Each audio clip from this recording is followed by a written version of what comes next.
दिल्लीचे मुख्यमंत्री तथा आम आदमी पार्टी पक्षाचे प्रमुख अरविंद केजरीवाल यांच्या अटकेच्या निषेधार्थ आज अमरावती विभागामधील पक्षाच्या पदाधिकारी आणि कार्यकर्त्यांनी जिल्हाधिकारी कार्यालयासमोर आत्मक्लेश आंदोलन केलं आहे। एक दिवसाचा उपवास ठेवून अरविंद केजरीवाल यांच्या अटकेच्या निषेधार्थ मोठ्या संख्येने कार्यकर्ते या आंदोलनामध्ये सहभागी झाले होते। आम आदमी पक्षाच्या देशामधील वाढता आलेख पाहता भाजप सरकार घाबरले आहे। एकीकडे स्वच्छ चरित्राच्या लोकांना तुरुंगात टाकायचे आणि ज्यांच्यावर भ्रष्टाचाराचे गुन्हे दाखल झाले आहेत त्यांना मोकळे सोडायचे हा भाजपचा कार्यक्रम सुरू आहे, असा आरोपही यावेळेला आम आदमी पार्टीकडून केला गेला आहे। आज 7 एप्रिल अरविंद केजरीवाल यांच्या अटकेच्या निषेधार्थ संपूर्ण राज्यभर प्रमुख महानगरांमध्ये उपवास आंदोलन आमचं सुरू आहे।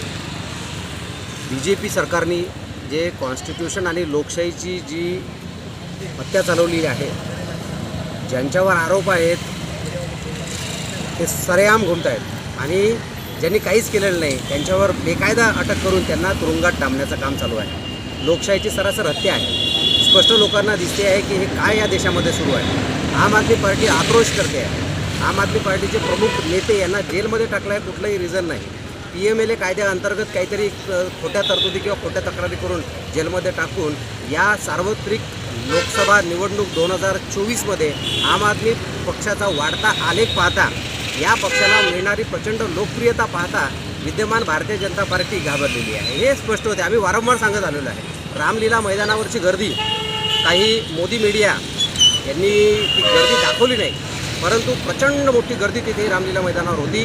त्यावरून संपूर्ण विद्यमान पक्ष यांचे जे घटक आहेत ते घाबरलेले आहेत। या आंदोलनामागचा उद्देश काय मग तुमचा? आंदोलनामागचा उद्देश एवढाच आहे की आमच्या प्रमुख नेत्याला जी बेकायदेशीर अटक केली आहे त्याचा आम्हाला अत्यंत क्लेश झाला आहे आणि या उपवासाच्या निमित्तानं आम्ही तो क्लेश स्वतः करतो आहे आणि लोकांनाही तो दिसला पाहिजे। कारण एवढ्या चांगल्या नेत्याला तुम्ही जर तुरुंगात टाकून राहिलेले आहे म्हणजे तुमचं इंटेन्शन खरोखर चांगलं नाही आहे हे जनतेला माहीत आहे आणि जनतेला आम्हाला त्या मार्गाने सांगायचं आहे।